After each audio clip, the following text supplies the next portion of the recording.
Talking بيقول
C'est bon tout le monde.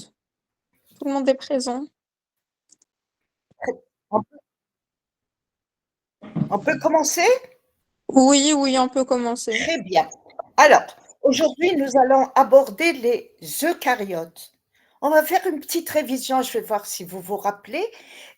Les prokaryotes, qu'est-ce qu'on a gardé? On ne peut pas tout garder, mais qu'est-ce qu'on a gardé pour le moment? C'était des cellules. Regardez, on va faire comme une carte mentale. On a gardé que c'était des cellules. On a gardé qu'elles n'avaient pas un vrai noyau, pas de membrane. Donc, de fait, l'ADN est dans le cytoplasme et toute la synthèse protéique se passe dans le cytoplasme. Il n'y a pas des compartiments. Il n'y a pas d'organites habituels. On ne parle pas d'appareil de Golgi, de réticulum endoplasmique. Il n'y a pas d'appareil d'organites habituels. Voilà que ces cellules ne se divisaient pas par mitose, mais par scission, par scissiparité, séparation. Que ces cellules, ces prokaryotes, ils étaient déjà, dès le départ, je devais dire, unicellulaires. Il faut le garder à l'esprit, ne plus le réviser. Unicellulaires. Après, je reviens, on avait dit qu'ils étaient capables d'échange de matériel génétique. Et cet échange de matériel génétique avait un avantage sûr, c'est celui d'acquérir par la cellule qui va acquérir ce matériel génétique d'autres caractéristiques, à savoir, par exemple, la résistance à l'insuline. Il y avait différentes modes, soit un contact physique, soit sans contact physique, mais par compétence, c'est-à-dire perméabilisation, et aussi par un vecteur. On a vu que c'était le bactériophage. On a dit que dans le cas de la compétence, la perméabilisation, que l'homme s'est inspiré. Les scientifiques se sont inspirés, ils se sont dit, ce mode, on peut agir nous aussi, on peut perméabiliser les cellules. Et avec l'électroporation, c'est-à-dire l'utilisation d'un courant, ou c'est un procédé physique ou un procédé chimique, à savoir le chlorure de calcium, CaCl2, on pouvait perméabiliser les cellules, c'est-à-dire former des pores pour qu'il y ait pénétration, donc échange. Et eux, ils l'ont utilisé pour mettre des portions d'ADN. C'est des constructions en laboratoire, on les met dans une bactérie compétente, et là, elle nous fabrique, théoriquement, elle peut nous fabriquer tout ce qu'on veut, et rapidement. Voilà. Alors, maintenant, on va passer aux eucaryotes. On va voir. D'abord, on va voir est-ce qu'ils sont unicellulaires. On va prendre la carte mentale qu'on a fait pour prokaryotes, on va la suivre. On se dit, ne serait-ce que ça. Bien sûr, il y aura d'autres choses, mais ne serait-ce que ça. Est-ce que les eucaryotes sont des organismes unicellulaires? Bien sûr, tous ces organismes dont je parle, prokaryotes, eucaryotes, sont des organismes vivants. Ça, on ne le révise pas. On le sait comme bonjour. On ne le révise pas. Pour les prokaryotes unicellulaires, on ne révise pas. Ils n'ont pas un vrai noyau, on ne le révise plus. On le sait. Maintenant, les eucaryotes, est-ce qu'ils sont unicellulaires? C'est la question qu'on va se poser. Est-ce qu'ils ont un vrai noyau? On va voir. Est-ce que c'est tous ou certains? On va voir. Quand on dit eucaryote, ça veut dire ça, gardez-le, ne le révisez plus. Eucaryote veut dire il y a un vrai noyau. Ça, c'est la première des choses. Alors, on vous dit organisme vivant, je ne l'ai pas répété ici, mais gardez-le à l'esprit, avec un vrai noyau enveloppé. Il a une double membrane. Ça veut dire qu'il a un compartiment. Il a un compartiment. Je voulais dire, il y a une compartimentation. Donc, il y a un compartiment avec une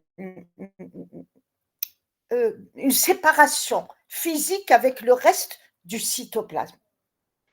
Et on nous dit cytoplasme, à squelette, à cytosquelette élaboré et organite. Ça, c'est des nouveautés. Donc, tout ce que je viens de dire, c'est des nouveautés par rapport aux prokaryotes. Cytoplasme à cytosquelette. Ça veut dire que votre cytoplasme, le cytoplasme de la cellule, il a un squelette, comme l'organisme. On l'appelle, comme il est dans la cellule, on l'appelle cytosquelette. Un squelette, c'est celui qui donne ne serait-ce que la forme de la cellule. Mais vous verrez, après on étudiera le cytosquelette, il ne donne pas que la forme. Mais nous, quand on entend le mot squelette, il donne la forme déjà. Et plus. Et il est élaboré, ça veut dire qu'il n'a pas une structure méli-mélo, c'est-à-dire une structure dont on définit, qui n'est pas définissable. Sa structure est définissable. Tout ça, on va le développer quand on fera le cytosquelette. Pour le moment, on garde qu'il y a un cytosquelette très élaboré, c'est-à-dire avec une structure bien définie, connue. Et organites. Vous voyez la nouveauté des organites. Quand on a fait les prokaryotes, on n'a pas parlé d'organites. Alors, on nous dit il y a dans ces eucaryotes pardon, des organismes unicellulaires et des organismes pluricellulaires. Ça commence à se corser un peu. Unicellulaires et pluricellulaires. Peut-être qu'on s'attendait à dire des organismes pluricellulaires en opposition aux prokaryotes. Non, on nous dit il y a des organismes unicellulaires. Donc ça, c'est en commun avec les prokaryotes. Vous voyez? Donc vous, pour vos révisions, moi je vous conseille, après vous faites ce que vous voulez. Vous faites un tableau unicellulaire, pluricellulaire, vrai noyau, faux noyau, etc. Alors, organismes unicellulaires, on nous dit comme les levures, les champignons inférieurs, ceux par exemple qui attaquent des organismes, l'organisme humain. Champignons inférieurs, ils ont une paroi rigide, vous voyez, c'est en commun avec les prokaryotes. C'est comme ça qu'il faut réviser. Vous vous dites, d'où l'intérêt d'un tableau.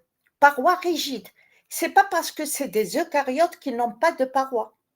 Ça, c'est un point commun avec les prokaryotes. Ils absorbent du sucre et libèrent alcool et CO2. Vous voyez, ils absorbent du sucre et libèrent alcool et CO2. La levure boulangère qu'on met dans le pain. Il libère de l'alcool et du CO2. C'est pour ça que le pain prend du volume. Voilà. La levure que vous utilisez pour le pain, par exemple, et autres, c'est des cellules. Elles sont vivantes. D'ailleurs, on les met au réfrigérateur pour qu'elles ne se développent pas, qu'elles ne trouvent pas des conditions. Elles se développent, et si elles se développent en dehors, c'est mort. On ne pourra pas les utiliser. Ça y est, elles se sont développées. Donc, on les garde dans des conditions défavorables au réfrigérateur. Quand on en a besoin, on l'enlève, on l'utilise. Si on veut l'aider à ce que le pain monte rapidement, on lui met du sucre. Sinon, elle sait le trouver. Vous le mettez dans le reste des ingrédients pour former un pain. Elle va chercher le sucre, elle va le dégrader, elle va chercher un élément qui a du sucre, elle va le dégrader et elle va l'utiliser. Voilà. Maintenant, ici, j'ai mis organisme unicellulaire, j'ai mis levure, champignons inférieurs. Il y a aussi des vers unicellulaires. On les voit qu'au microscope. Le malaria, par exemple, c'est une maladie, le paludisme, vous entendez parler du paludisme, c'est la même chose que malaria. Hein. C'est une maladie qui est causée par un ver unicellulaire. Donc, il en fait partie. Je ne l'ai pas mis ici, mais je vous le dis. Voilà. Après, c'est tout ce qu'on va dire. On ne va pas se spécialiser dans les organismes unicellulaires, eucaryotes. Alors, organismes pluricellulaires, eucaryotes, on s'y attendait. On vous dit qu'il y a les champignons supérieurs, parmi ceux qu'on mange, hein, les champignons supérieurs, donc ils sont pluricellulaires, c'est ce qu'on trouve dans les bois. Mais il faut être connaisseur. Il ne faut pas s'aventurer à cueillir ces champignons. Il y a ceux qui ont un poison, qui sont vénéneux. On vous dit parois. Donc, vous voyez, même eux, ils ressemblent aux prokaryotes sur ce plan. à l'examen, par exemple, je vous dirai présence de parois cellulaires chez les prokaryotes, chez des organismes eucaryotes, vous dites oui, les deux, puisqu'il y en a qui en ont. Voilà. Parois polysaccharidiques sans peptidoglycanes, sans peptidoglycanes et astérols. Ça veut dire qu'ils ont les stérols, c'est la grande famille dans laquelle il y a un élément que vous connaissez, un exemple, c'est le cholestérol. Voilà. Donc, les champignons supérieurs, ils ont une paroi polysaccharidique, ils n'ont pas de peptidoglycanes comme les bactéries, et ils sont astérols alors que les bactéries n'en ont pas. Sans partie verte. Vous avez déjà vu les champignons, ils sont blancs, ils ne sont pas verts. En symbiose au pied de végétaux. S'ils n'ont pas de partie verte, vous allez me dire, mais comment ils font leur photosynthèse qui permet la synthèse des macromolécules et donc comment ils arrivent à vivre? Eh bien, on vous dit en symbiose, c'est-à-dire en bonne entente. La symbiose, c'est quand il y a une bonne entente. Les deux parties vivent ensemble et chacun profite de l'autre. C'est le contraire du parasitisme. La symbiose, c'est quand vous avez deux parties qui vivent l'une à côté de l'autre, chacune profite de l'autre positivement. On vous dit en symbiose au pied de végétaux. Pourquoi? Parce que les végétaux, quand je dis les végétaux, c'est les végétaux supérieurs. Ils sont capables de photosynthèse, donc tout ce qui est macromolécules, c'est eux qui leur permettent de les avoir, et les champignons supérieurs, eux, ils donnent des éléments minéraux aux plantes vertes. Donc, vous voyez, ils s'échangent. D'ailleurs, les champignons supérieurs, ils sont très riches et ils sont recommandés. On devrait en prendre, on devrait en prendre très souvent. Malheureusement, en Algérie, ils sont très chers, donc on n'en achète pas souvent. Mais ils sont très riches en protéines, très, très pauvres en glucides et très pauvres en lipides. Le rêve. Vous voyez? Malheureusement, ils sont très chers, c'est pour ça on ne les prend pas. Sinon, ça serait une alternative à la viande. Même la viande, elle est chère hein, chez nous. Et les protéines, elles sont, vous verrez, quand on fera de plus en plus la cytologie, vous allez vous rendre compte combien les protéines sont importantes. Et là, c'est une source de protéines. Voilà. Alors, organisme pluricellulaire. Ici aussi, je n'ai pas parlé de vers. Les vers aussi, ils sont inférieurs, mais on trouve des vers, ceux que vous arrivez à voir à l'œil nu, ils sont pluricellulaires.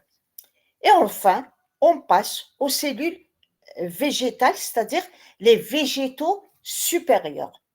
Les végétaux supérieurs sont au sommet de l'évolution végétale. Ils sont capables de synthèse à partir de substances organiques, à partir de matières inorganiques, celles qu'ils puisent du sol, c'est des matières inorganiques, et de lumière, c'est-à-dire qu'ils sont capables de, par la photosynthèse, nous produire des macromolécules, des substances organiques qui rentrent dans leur composition, et nous, on vient en premier dans la pyramide de l'évolution de la chaîne alimentaire. On puise les macromolécules à partir des cellules végétales. On vous dit paroi, on reste toujours dans la paroi. Donc, il y a au moins un élément qui est la paroi qui est en commun avec les prokaryotes. Paroi externe cellulosique, ce n'est pas des peptidoglycanes, c'est de la cellulose. Cellulosique, ils ont une membrane plasmique, ok, vrai noyau, ok, comme tous les eucaryotes. C'est ce qui les diffère des prokaryotes, mais ça ne les diffère pas des autres eucaryotes. Parce que la définition première d'un eucaryote, c'est qu'il a un vrai noyau. Des organites cellulaires, ils n'ont pas de centriole. On nous le précise parce que dans la cellule animale, vous verrez qu'il y a un centriole, une paire de centrioles. C'est un organite cellulaire. Grosse vacuole à membrane qu'on appelle le chloroplaste, qui contient de la chlorophylle et de l'ADN. Donc, une grosse vacuole à membrane, qui est le chloroplaste, qui contient, c'est un organite cellulaire, contient de la chlorophylle et de l'ADN. Le chlorophylle, c'est un pigment vert, c'est lui qui est excité lors de la photosynthèse. En microscopie ça on peut le voir au microscope optique. Après, si vous voulez voir le détail du chloroplaste, en microscopie électronique à transmission, il est formé de saccules empilées qu'on appelle les thylakoïdes. Voilà. Voilà, on vous donne un schéma. Quand c'est un schéma, on peut mettre tout ce qu'il y a dedans, parce que d'une cellule végétale à une autre, on pourrait trouver un élément inexistant dans l'une et existant dans l'autre. Par exemple, les réserves, ce n'est pas les mêmes réserves. Là, il vous met tout. Voilà, vous savez tout sur la cellule végétale. Paroi, peroxysome, membrane plasmique, chloroplaste, voilà, mitochondrie, vacuole centrale, etc. Réticulum, rugueux, lisse, noyau, nucléole. Voilà, tout ça, on peut le voir apparaître de Golgi. Pour le noyau, on le voit très bien en microscope optique. Par contre, quand on passe au réticulum, à l'appareil de Golgi, aux mitochondries, on voit des vésicules. On ne peut pas jurer que ça c'est le microscope optique. On voit des petites vésicules avec des tailles différentes, mais on ne peut pas jurer que ça c'est un chloroplaste, ça c'est une mitochondrie, ça c'est des organites cellulaires. Point. Au microscope électronique, on peut voir le détail du détail. Vous êtes en train de faire les TD, toutes ces techniques de microscopie et autres, vous allez les développer en TD. Voilà, ici, je vous donne l'ordre de grandeur, mais vous allez le reprendre en TD, l'ordre de grandeur, une petite molécule, un virus, jusque-là, jusqu'au virus, c'est la microscopie électronique. Après, la bactérie, on peut la voir au microscope optique, la cellule animale, la cellule végétale, on peut la voir au microscope optique. Voilà, on vous montre juste l'ordre de grandeur. À peu près 1 micromètre pour la bactérie, la cellule animale, environ 10 micromètres, mais on peut trouver plus petit, comme le globule rouge, de quelques microns, et vous avez aussi la cellule végétale qui peut aller jusqu'à 100 microns. Voilà.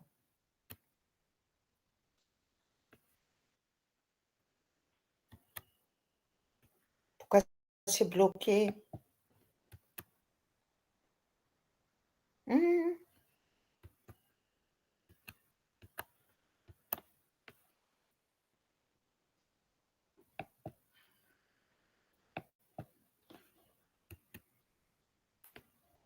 Excusez-moi, elle est bloquée sur cette image. J'essaye de la débloquer. Ah, peut-être c'est la fin. Vous m'entendez? Oui, Alors, je vais vérifier, est-ce que c'est la fin? C'est-à-dire, c'est tout ce qu'il y a sur euh, cette partie, parce qu'elle, il n'y a pas. Mais normalement, il doit me montrer un blanc.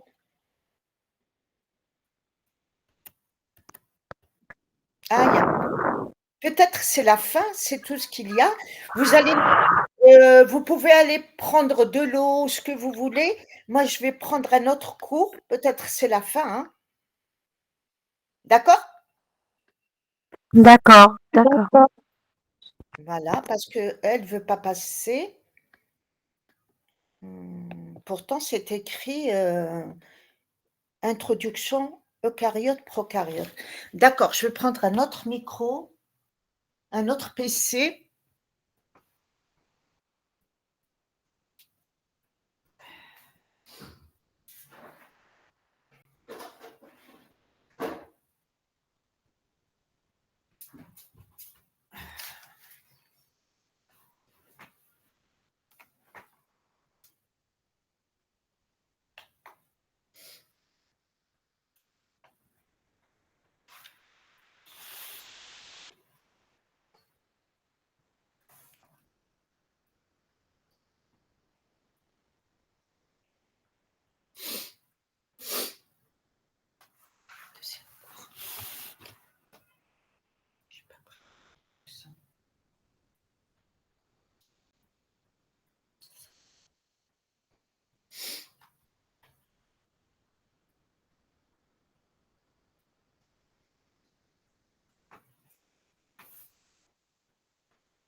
peut-être qu'on ira vers 2 cours différents pour qu'il n'y ait pas beaucoup de présents.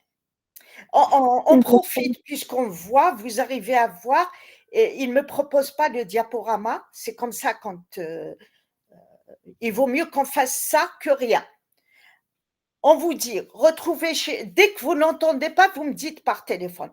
Retrouvez chez les organismes animaux supérieurs, dont l'homme. Vous qui faites médecine, je vais m'axer sur l'homme. On vous dit, il y a divers types de cellules animales. Vous pouvez trouver les gamètes, les neurones, les hématies, les myocytes. Les hématies, c'est les globules rouges. Les myocytes, c'est des cellules musculaires, mais il y en a d'autres, organisées en tissu ou isolées. Vous qui faites avec, dans un autre module, l'histologie, les cellules peuvent être organisées en tissu ou isolées. Isolées comme les cellules, par exemple, les gamètes. Elles sont isolées. On ne dit pas un tissu de gamètes. Comme les cellules de l'immunité. On ne dit pas le tissu immunitaire. C'est des cellules isolées. Quand vous allez faire histologie, vous allez comprendre plus ça. Il y a des cellules qui s'organisent en tissus connus comme l'épithélium, le tissu musculaire, le tissu nerveux, le tissu conjonctif. Il y a d'autres, c'est des cellules isolées, comme les gamètes, comme les cellules du système immunitaire. Voilà, je me répète. À particularités structuro-fonctionnelles, c'est-à-dire chaque type de cellule a sa structure et sa fonction. On vous dit à membrane plasmique, tout de suite, ça doit tilter dans votre tête que ces types cellulaires n'ont pas de parois. À partir de la cellule animale, on ne parlera plus de parois. Ça, il faut le garder. À noyau à double membrane, ça, ce n'est pas une nouveauté. Ça, c'est depuis qu'on est rentré dans les cellules eucaryotes, il n'y a pas il y a un vrai noyau avec une double membrane. Et puisqu'il a une double membrane, qu'il forme une entité, c'est là qu'est protégé, je vais dire, le génome. Le génome sur l'échelle moléculaire, c'est l'ADN. L'ADN qui est la molécule qui porte notre identité. Voilà, formé par des gènes. On l'appelle génome. Quand vous allez faire génétique, ça ne parlera presque que de ça. Cytoplasme cloisonné, qu'est-ce que ça veut dire? Ça veut dire que le cytoplasme, dans le cytoplasme, contrairement aux prokaryotes, on trouve des compartiments bien distincts. Et ça, c'est un signe dans l'évolution dans le temps. La Terre a été faite il y a des millions d'années, il y a eu une évolution et ce cloisonnement au niveau de la cellule eucaryote est apparu plus récemment. Cloisonné en quoi? En cytosquelette, en centriole, en ribosome, en mitochondrie. Dans les mitochondries, c'est un organisme très évolué. On retrouve dedans de l'ADN et des ribosomes. On en reparlera quand on fera le chapitre mitochondrie. Et à côté de cela, ça c'est une partie que j'ai donnée en TD, le système endomembranaire. Le système endomembranaire, on retrouve dedans ce qu'on appelle, qu'est-ce que c'est endomembranaire? C'est tout ce qui est réticulum endoplasmique lisse, réticulum endoplasmique granulaire, appareil de Golgi, lysosome et peroxysome. Voilà. Je vous ai ramené quelques images. C'est pour la première à bas gauche, c'est un schéma d'une cellule eucaryote où on voit des compartiments. Regardez quand je mets mon curseur, j'espère que vous le voyez, ça montre des compartiments. C'est des choses que vous ne verrez pas dans la cellule prokaryote. Vous voyez un vrai noyau. Ça, par contre, ce n'est pas un schéma.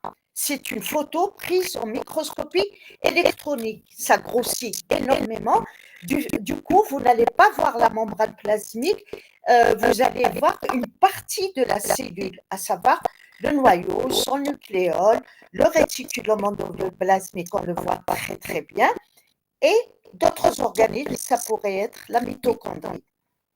Après, ici, en dessous, vous avez une cellule, c'est un schéma d'une cellule eucaryote, on va dire d'un épithélium, d'une glande exocrine qui montre le réticulum endoplasmique tout à fait à la base de la cellule. Cette cellule, elle a une base élargie et en haut, elle est plus étroite. Vous avez un réticulum endoplasmique, si vous observez bien, vous avez des granulations, c'est les ribosomes.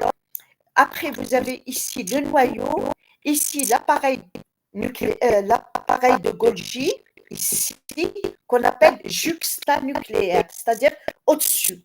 Et vous avez des grains de sécrétion. C'est une cellule à sécrétion. J'ai voulu vous ramener plusieurs types de cellules.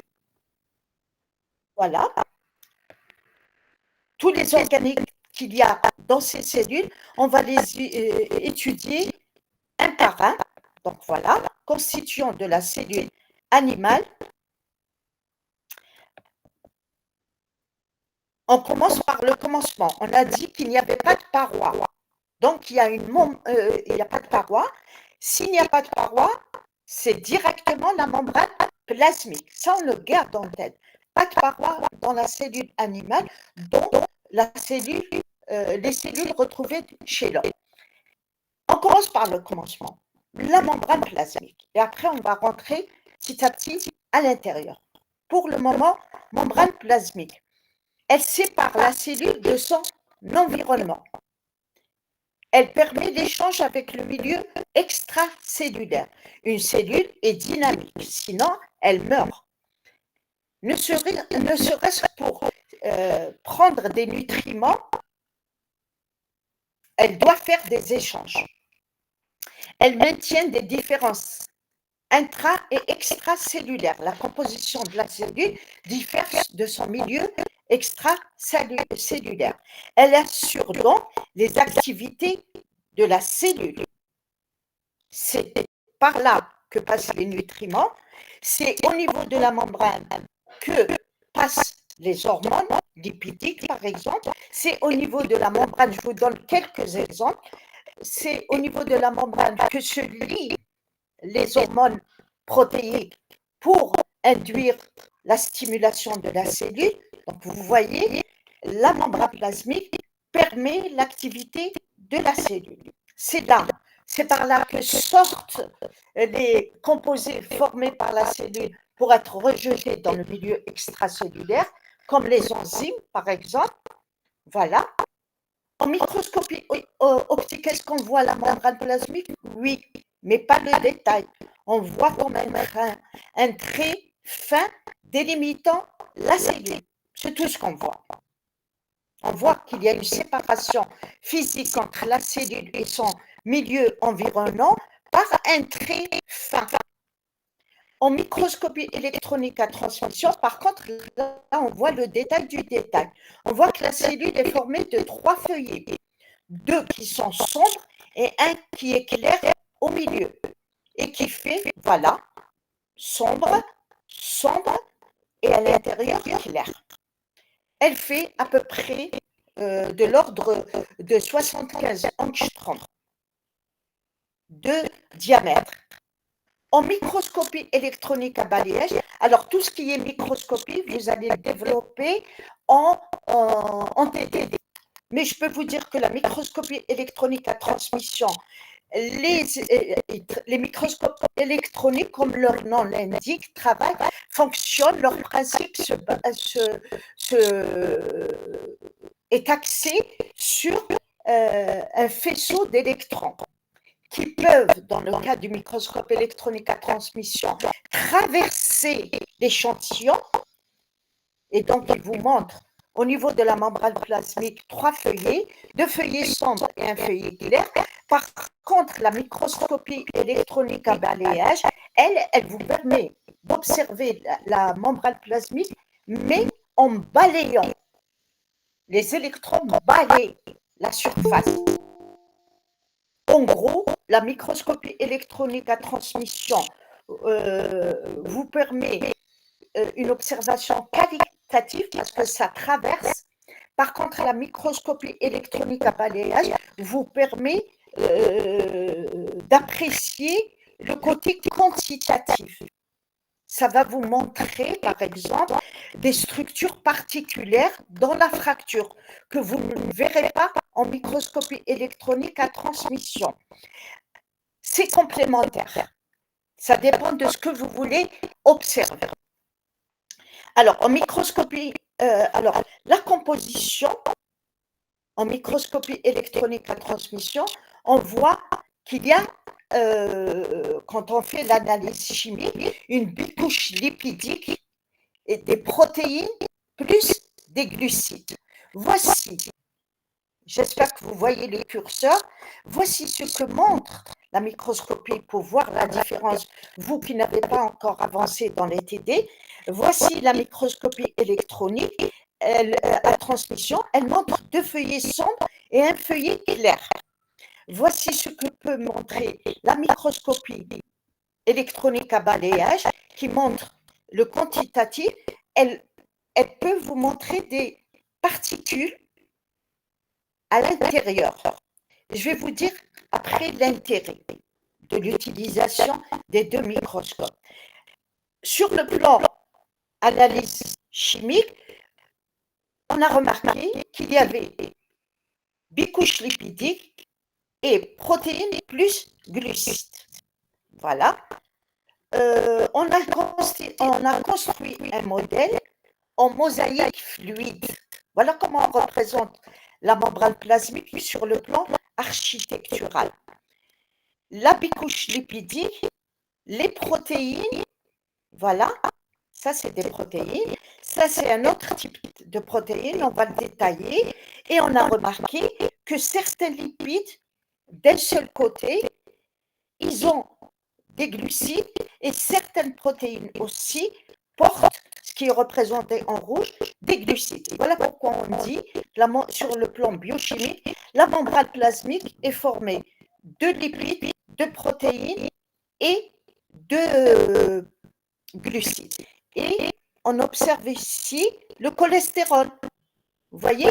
Donc, des stérols qui existent dans la membrane plasmique de la cellule animale, on a le cholestérol. Voilà. Alors, on va voir tout ça de plus près. Composition biochimique de la membrane plasmique.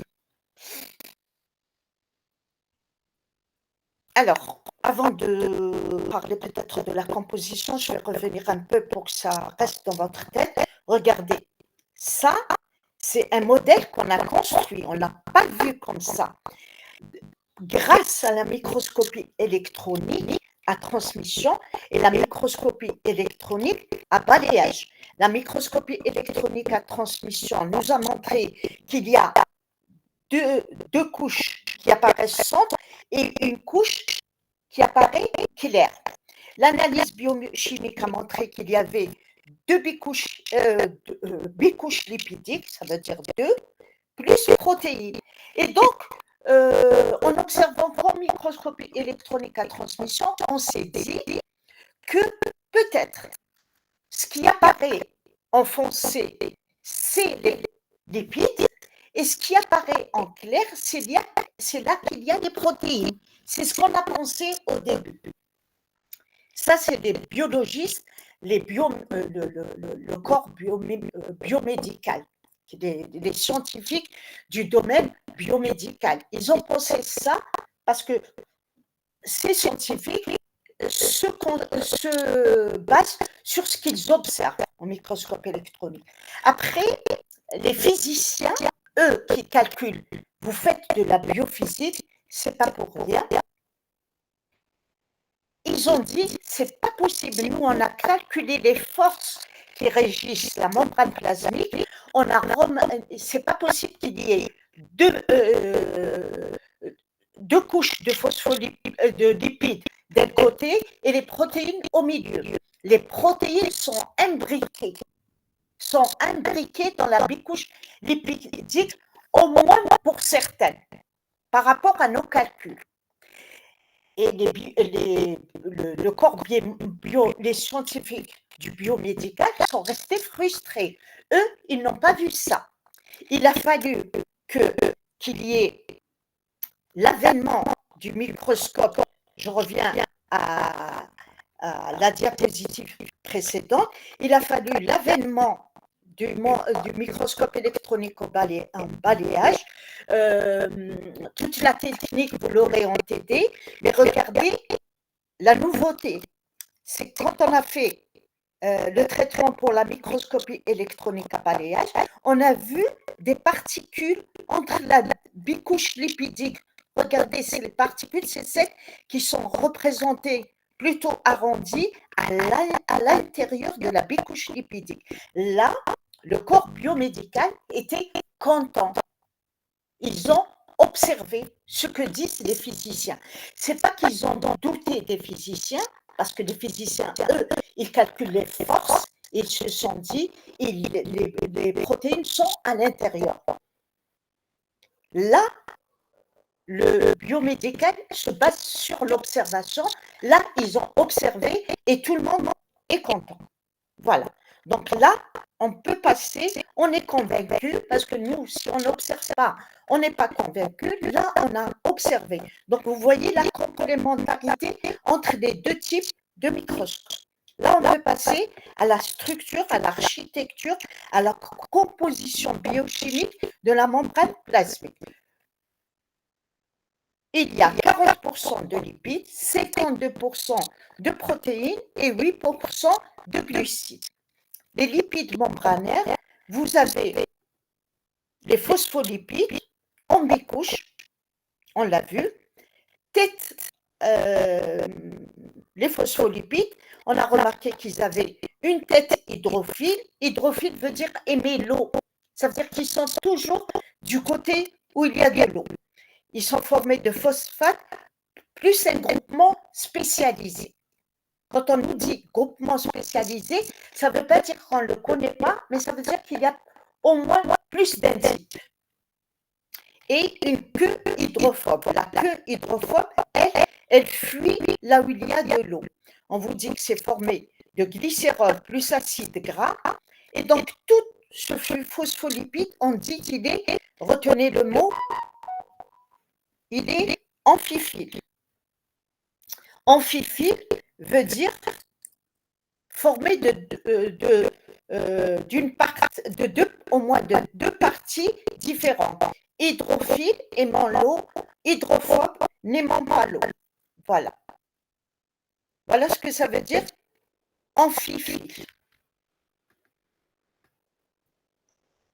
Alors, j'espère que cette notion d'hydrophile par la tête qui aime l'eau, donc elle va y aller rechercher l'eau, et hydrophobe, c'est la partie qui n'aime pas l'eau, qui va, elle, se cacher, fuir l'eau. Voilà. On vous dit qu'il y a deux types de phospholipides, en gros. Moi, je ne fais pas de la biochimie. Je ne vous donnerai pas le détail du détail, mais votre enseignant de biochimie, peut-être qu'il ira vers le détail. On a ce qu'on appelle les glycérophospholipides et les sphingophospholipides. Qu'est-ce que ça veut dire? Glycérophospholipides, ils sont formés de glycérol plus deux acides gras, plus un acide phosphorique, plus un acide aminé. Voilà celui qui change, ou un alcool. Voilà pourquoi on a dit un groupement spécialisé. Ça peut être un acide aminé, et les acides aminés, ils peuvent être... Mais les acides aminés, il y en a plein. Ou un alcool, et les alcools aussi, il y en a plein. Ça peut être pour les acides aminés une sérine qu'on rajoute, dans le cas on l'appellera phosphatidylsérine. Si c'est un autre, on l'appellera phosphatidyl plus l'acide aminé qui va avec. Ou alcool, on dira phosphatidylcholine ou phosphatidylcholine inositol si c'est l'alcool, inositol, etc. Donc, phosphatidylcholine, phosphatidyle-inositol, et c'est ouvert. Il y en a plusieurs. Alcool ou acide aminé donne l'identité et caractéristique de ce glycophospholipide. C'est-à-dire c'est tous des glycérophospholipides, mais dès que l'acide aminé change, ça lui donne une identité. Si c'est un alcool, il y a plus, ça lui donne déjà une autre identité. Les différents alcools lui donnent une autre identité, une autre caractéristique. Voilà. Je n'irai pas plus loin que ça, je vous ai dit, ça c'est le domaine de biochimie, peut-être que lui, il détaillera là où il le souhaite. Après, vous avez ce qu'on appelle les sphingophospholipides.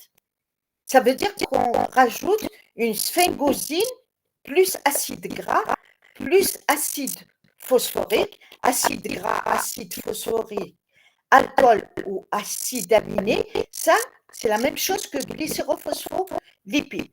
C'est juste la sphingosine qui fait la différence.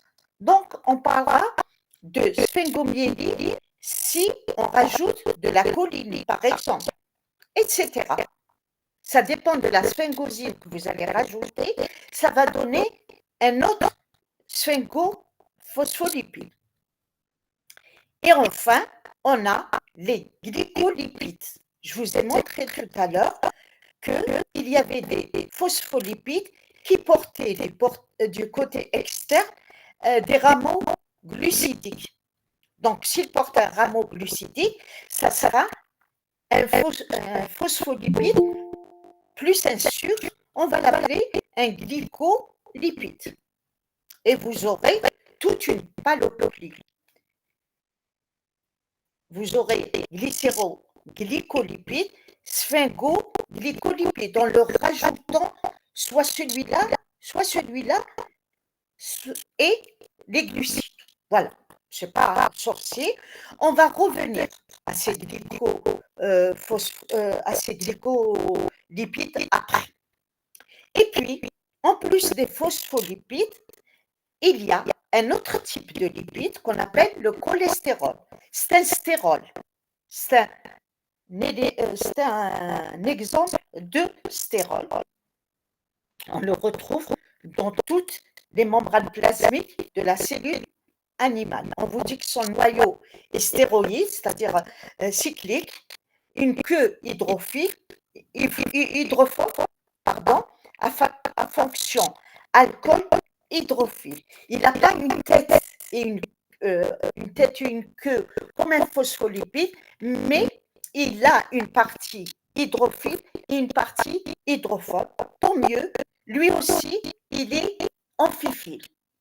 Donc, retenez que tous les lipides de la membrane plasmique sont amphiphiles, qu'ils soient phospholipides ou cholestérol, ils sont amphiphiles. Voilà, c'est tant mieux, c'est pas compliqué, on retient la même chose pour les deux. Voilà, je vous ai ramené des schémas pour vous montrer. Attendez, peut-être. Je vais voir, est-ce que c'est votre camarade qui m'appelle? Non. Alors, on continue. Alors, ça montre qu'il y a une tête et une queue. Cette tête, on vous donne les composantes, on vous dit qu'elle est hydrophile, c'est ce qu'il faut retenir. Moi, je ne fais pas biochimie, mais je suis obligée de vous donner le côté biochimique. Mais je ne vous dirai pas c'est quel acide gras, c'est quel acide aminé, c'est quel... Ça intéresse plus le biochimiste. Moi, ce qui m'intéresse, que cette tête est hydrophile, que cette queue est hydrophobe, en tant que histologiste. Je suis histologiste aussi, mais pour vous, je suis cytologiste. Voilà. Alors, on a parlé des lipides, on a vu qu'il y avait deux types, qu'ils étaient amphiphiles il y avait les phospholipides et le cholestérol. Maintenant, on va passer au deuxième composant de la membrane plasmique, à savoir les protéines membranaires. Les protéines membranaires, vous avez ce qu'on appelle les protéines extrinsèques. Extrinsèques qui sont du côté externe, c'est-à-dire de la cellule, vers son environnement, et du côté de la membrane plasmique qui est proche de son environnement, ou du côté de la membrane plasmique qui est proche du cytoplasme. C'est pour ça qu'on dit intra ou extracellulaire. Peut-être, je vais revenir un peu vers celle-ci, peut-être que vous avez oublié. Elle est où? Voilà, celle-ci. Regardez, vous avez des protéines qui peuvent être là, vers le milieu extracellulaire, et vous pouvez en avoir ici, par exemple, ici, plutôt, c'est pas celle-là. Non, c'est pas celle-là, mais c'est dommage, ils n'ont pas représenté. Vous pouvez avoir ceci qui est vers le milieu extracellulaire, la même chose vers ici, c'est dommage qu'il ne l'ait pas représenté, vers le milieu cytoplasmique. Voilà, vers le milieu cytoplasmique, on est où? Voilà, vers le milieu cytoplasmique. Donc, ceci, on les appelle extrinsèques.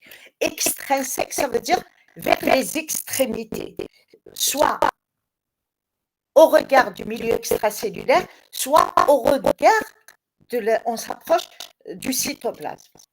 On vous dit, elles ont des interactions à des domaines spécifiques de lipides. Elles sont en contact avec des lipides ou des protéines transmembranaires, c'est-à-dire d'autres protéines dont on va parler juste après.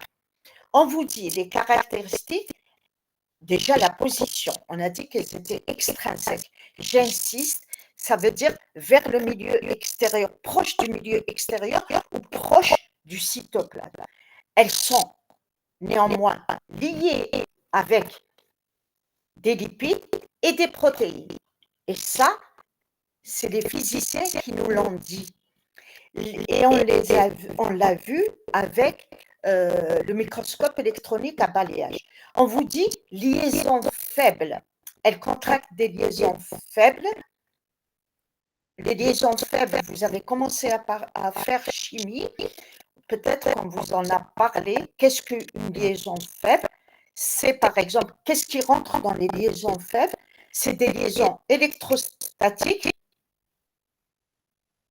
hydrogène, Van der Waals.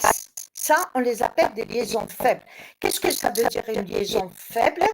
Pour ma part, une liaison faible en tant que cytologiste, on peut, et même pour le chimiste, on peut les rompre, c'est-à-dire enlever cette liaison par variation de force ionique. On fait varier des forces ioniques, on détache ces protéines ou en faisant varier le pH. Ça veut dire que c'est des liaisons faibles. On a juste varié le pH ou bien on a juste varié les forces ioniques. Leurs liaisons sont rompues avec les protéines et les autres lipides et on peut les extraire. Ceux qui travaillent dessus, ils font ça pour les avoir. On va voir les autres protéines qui restent. Est-ce qu'elles sont à liaison faible avec le reste de la membrane plasmique ou pas? On vous dit, après, on va rentrer dans ce qu'on appelle les protéines intrinsèques. Les protéines intrinsèques, c'est les protéines ancrées et les protéines transmembranaires.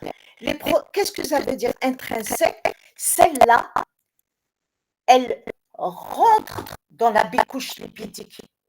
Celle-ci, elle rentre dans la bicouche lipidique. Après, vous allez me dire, mais madame, pourquoi vous parlez alors? Puisqu'elle rentre dans les couches lipidiques, pourquoi vous les avez partagées en protéines ancrées et en protéines transmembranaires. Je vous précise que les protéines ancrées, elles rentrent un peu, on peut dire ça comme ça, dans la bicouche lipidique. Par contre, les protéines transmembranaires, elles rentrent complètement et elles traversent la bicouche lipidique. Donc, c'est pour ça que je les prends une par une.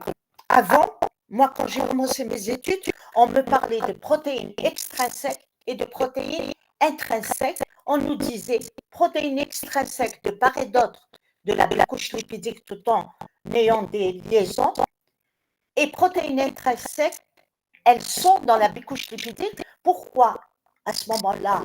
Parce que ça fait longtemps, c'est parce qu'on n'avait pas beaucoup d'informations, on ne voyait pas très bien.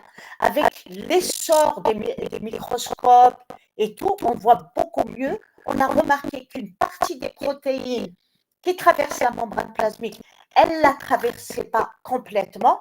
Et là est venu le mot protéines ancrées, ça veut dire qu'elles traversent, mais pas complètement. Et les protéines intrinsèques, ça veut dire qu'elles traversent complètement la bicouche lipidique. Alors, protéines ancrées dans la membrane sont la traversée entièrement. On les retrouve dans les glycérophosphoinositols, c'est-à-dire elles se lient à ces phospholipides par ces acides gras. Au niveau de la face externe, et acide palmitique par sa face interne. Acide palmitique par sa face externe, et c'est des acides gras, hein, et par sa face interne, par l'acide myristique.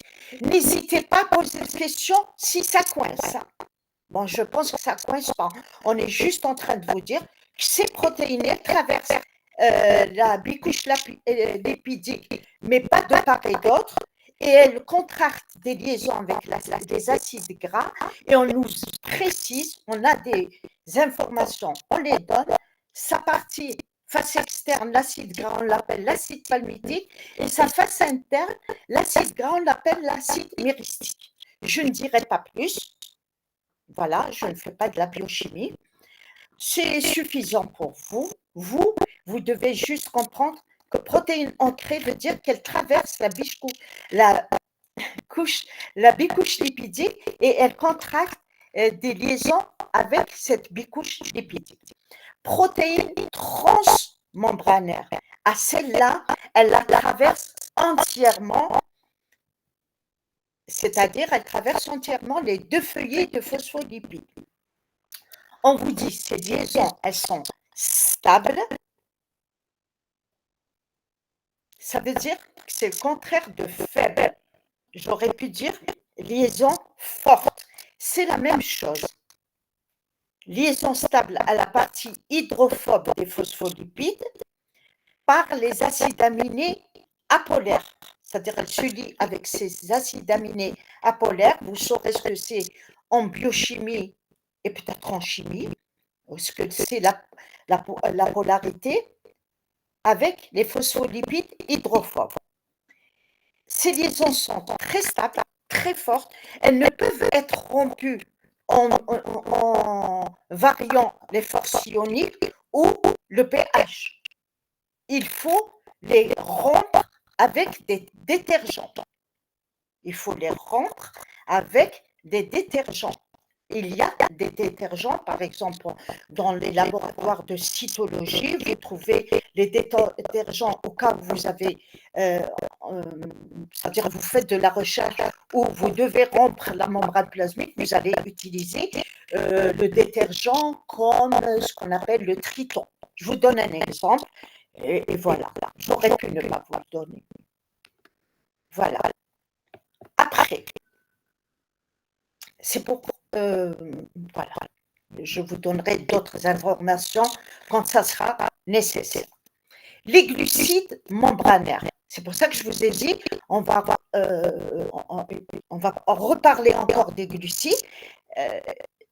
Les glucides, ils sont liés aussi parce qu'on a dit ils pouvaient être liés aux lipides.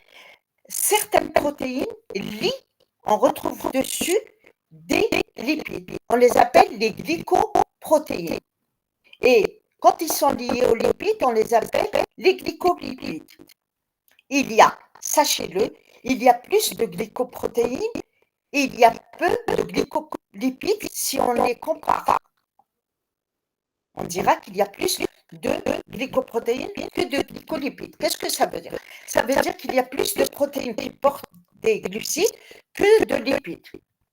C'est toujours extracellulaire. On a vu, nous, que la membrane plasmique, on a dit qu'elle faisait des échanges entre son milieu environnant, et le cytoplasme.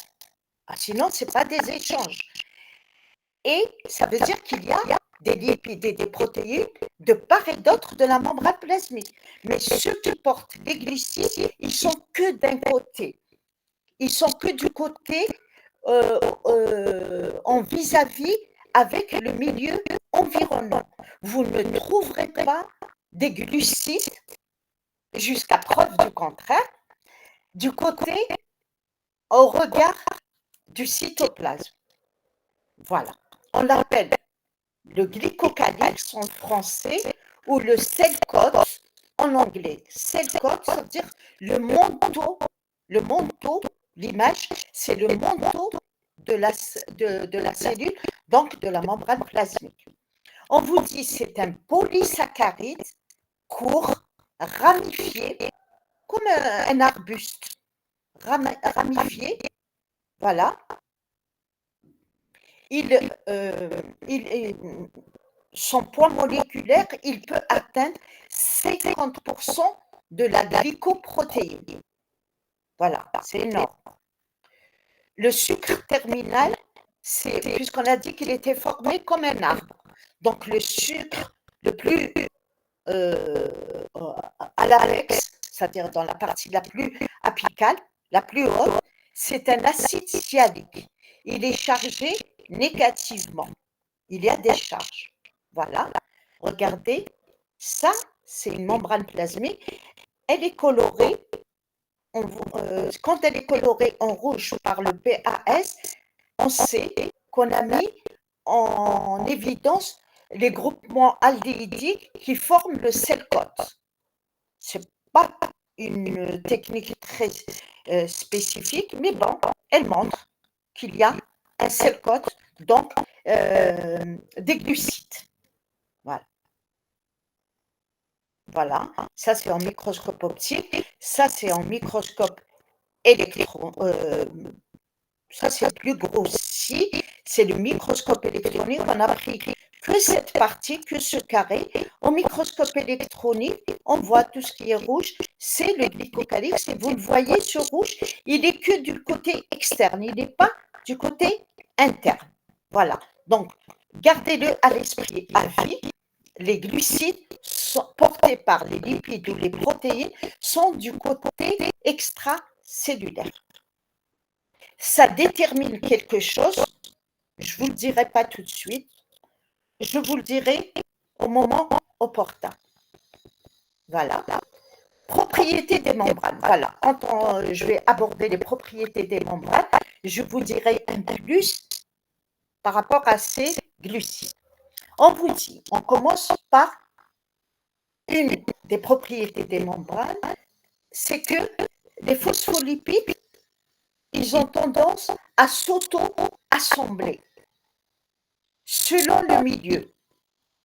Là, on est en in vitro, c'est-à-dire on a remarqué, on fait des expériences, on a remarqué que les phospholipides, selon le milieu, ils peuvent se mettre en monocouche, tête hydrophile vers le milieu aqueux et queue hydrophobe vers le milieu lipidique. Vous voyez, toujours, on ne nous dit pas vers l'extérieur ou vers l'intérieur, comme dans la membrane plasmique, mais on nous dit tête hydrophile vers le milieu aqueux. C'est-à-dire, c'est l'eau, c'est le milieu lui-même, sa composition qui détermine leur position. Dans la cellule, on a remarqué que les têtes hydrophiles étaient toujours de part et d'autre et que les queues hydrophobes étaient à l'intérieur. Pourquoi? Parce que dans la in vivo, c'est-à-dire dans l'organisme, là c'est du côté de part et d'autre de la membrane plasmique, c'est hydrophile. Donc automatiquement, les têtes se mettent vers le milieu hydrophile. Voilà. Ici, on nous dit,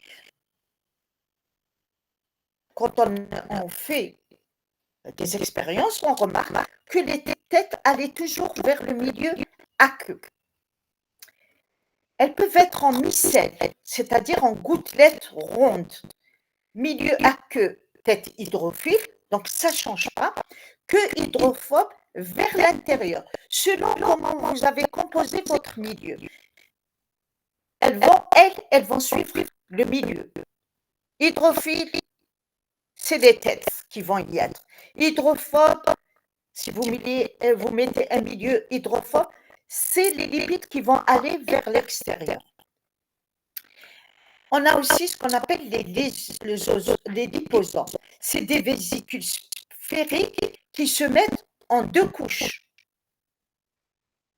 En deux couches, ça ressemble à la membrane plasmique. Voilà, regardez, les liposomes, on met du H2O ici, on remarque que les têtes vont aller vers l'eau. Vous mettez, par exemple, on revient ici, vous mettez un H2O à l'extérieur, elles vont se mettre vers l'extérieur, selon le milieu.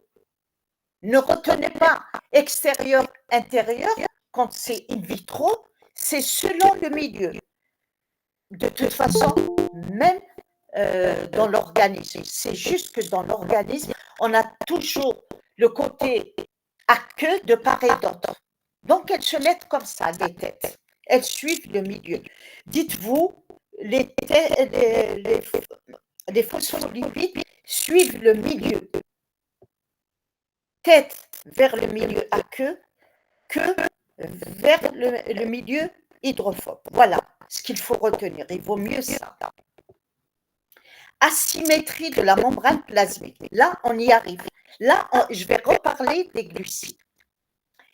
Mais d'abord, composition lipidique différente dans les deux feuillets. Quand vous avez une composition lipidique différente dans les deux feuillets, c'est une asymétrie. C'est une asymétrie moléculaire. Vous avez et non pas structurale, c'est-à-dire que vous avez des phospholipides de part et d'autre. Donc, sur le plan structural, il n'y a pas d'asymétrie lipides de part et d'autre. Mais quand vous regardez les lipides, comme on a vu,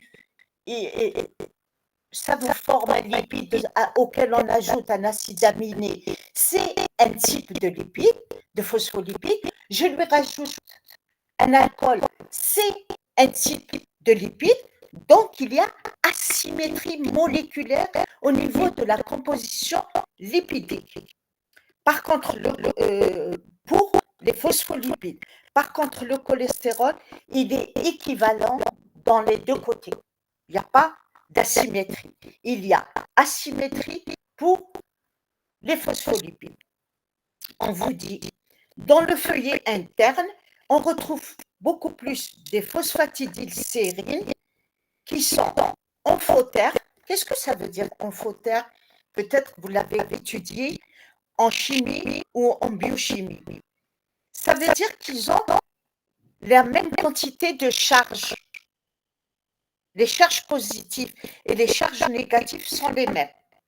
Par contre, le feuillet externe, vous avez surtout une richesse en sphingomyéline, phosphatidylcholine chargée négativement. Donc, il y a une différence de charge. Si on regarde, on a une différence de charge. Et le fait qu'il y ait une différence de charge implique une asymétrie des lipides quand on regarde l'asymétrie de la charge globale. Donc, quand on parle de lipides, on peut dire qu'il y a asymétrie moléculaire parce que ce n'est pas les mêmes phospholipides dans la bicouche lipidique, et ce n'est pas les mêmes charges. Donc, il y a une asymétrie. Et pour les protéines, la même chose, on vous dit asymétrie des protéines dans la bicouche. Et aussi, asymétrie des glucides sur la face externe. Je vous ai dit, on va revenir. Et j'aurais pu ne pas la mettre pour vous dire, j'aurais pu vous dire, j'ai oublié quelque chose. Une autre asymétrie, tout de suite, vous devez me dire, mais madame, tout à l'heure, vous avez parlé de glucides, uniquement dans la partie externe. Donc, c'est une asymétrie.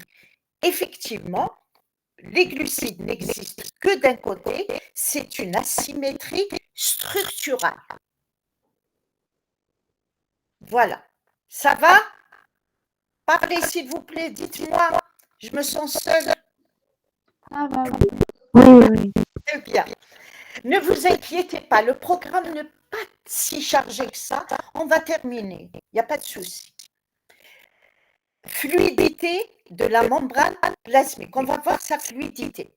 Qu'est-ce que ça veut dire fluidité? Ça veut dire qu'il y a possibilité de mouvement. On a toujours pensé que la membrane était statique il y a quelques années. Plus on a d'informations, plus on dit. Avant, on ne parlait pas de cette fluidité. On nous disait qu'elle était fluide. On savait, parce que sinon, il n'y a pas possibilité d'échange. Ça, c'est acquis. Mais on ne savait pas comment. Maintenant, on sait beaucoup plus de choses. Il y a mobilité des lipides et mobilité des fluides et des protéines qui les composent, qui font qu'il y a une fluidité de la membrane plasmique. On vous dit, pour les lipides, il y a possibilité pour les lipides de faire des rotations carrément sur eux-mêmes, diffusion latérale, c'est-à-dire, allez, je vais vous montrer le schéma après. Il n'y est pas? Il a sauté? On verra.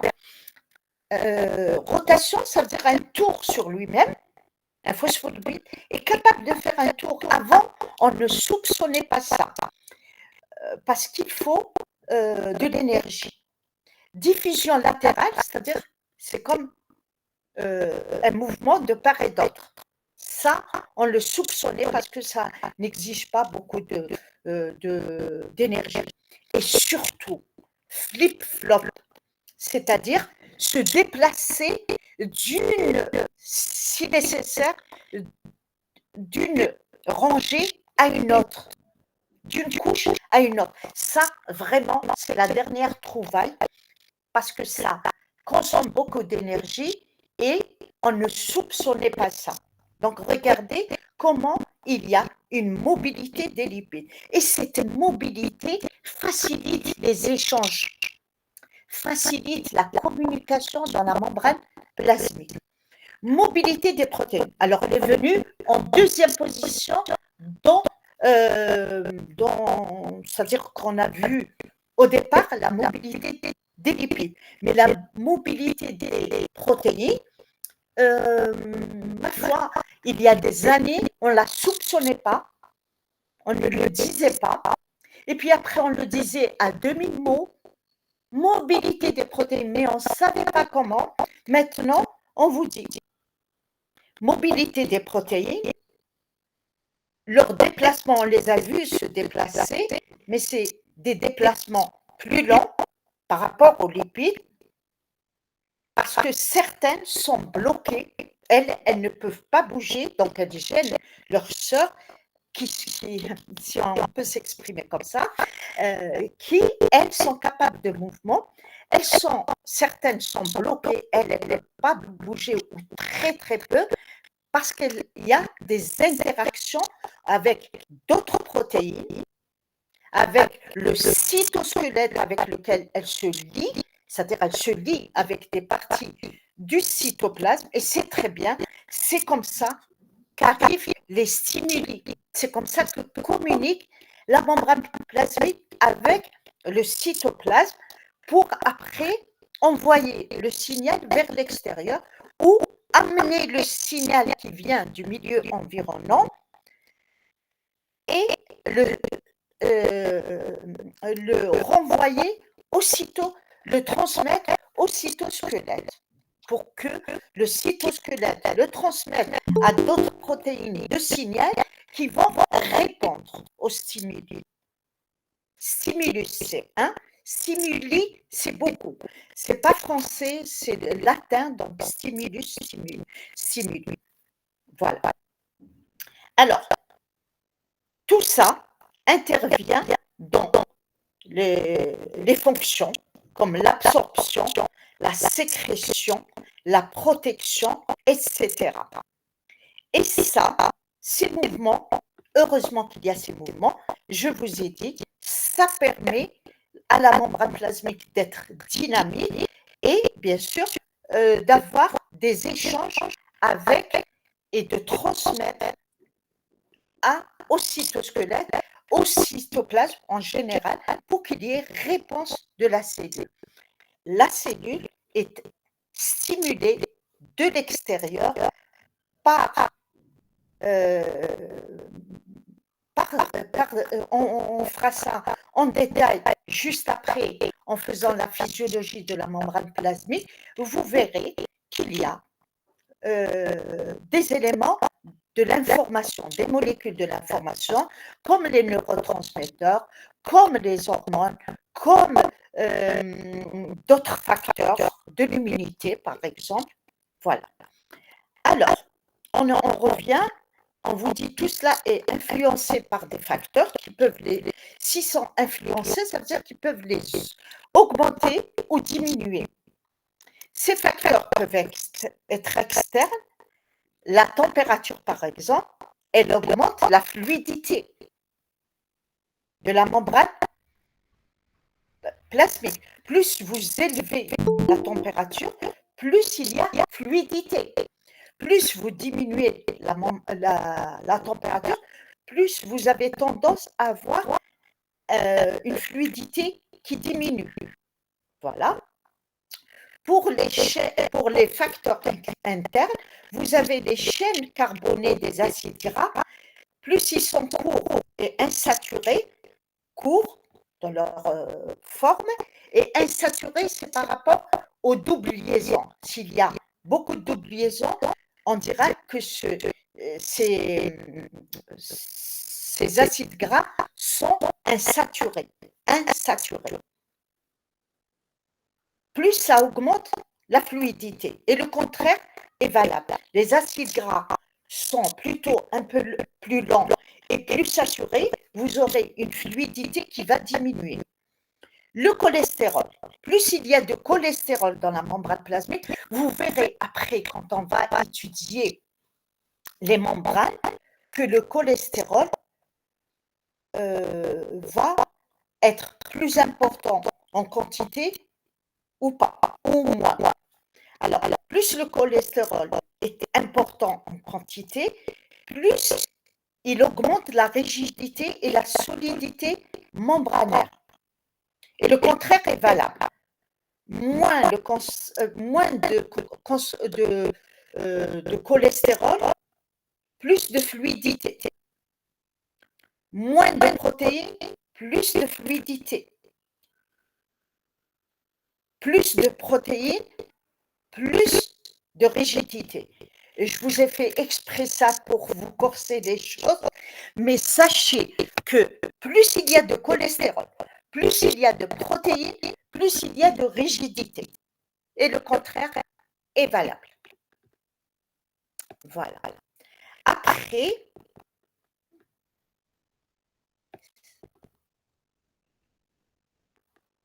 spécialisation cellulaire. On passe aux spécialisations cellulaires. On peut continuer? On peut continuer ou pas? Oui. Écoutez, peut-être la prochaine fois, il faut commencer à 9h, puisque vous dites qu'il y a des personnes qui partent à la mosquée, il vaut mieux commencer à 9h. Comme ça, je Oui, pourrais madame. faire même si le D'accord, il n'y a pas de souci. Oui, je pensais Voilà. pas. Comme ça, on pourra faire, s'il le faut, 2 heures. Mais je vous dis, surtout, ne vous inquiétez pas.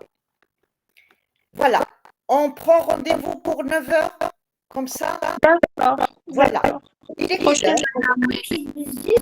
Les 11h30. Voilà. Donc, la prochaine fois, on continue la membrane plasmique, on fait sa physiologie. Vous allez voir que c'est hyper intéressant que le structural va avec le fonctionnel. OK? Bon, madame. Allez, portez-vous bien. Bon week-end. Bon week-end, madame.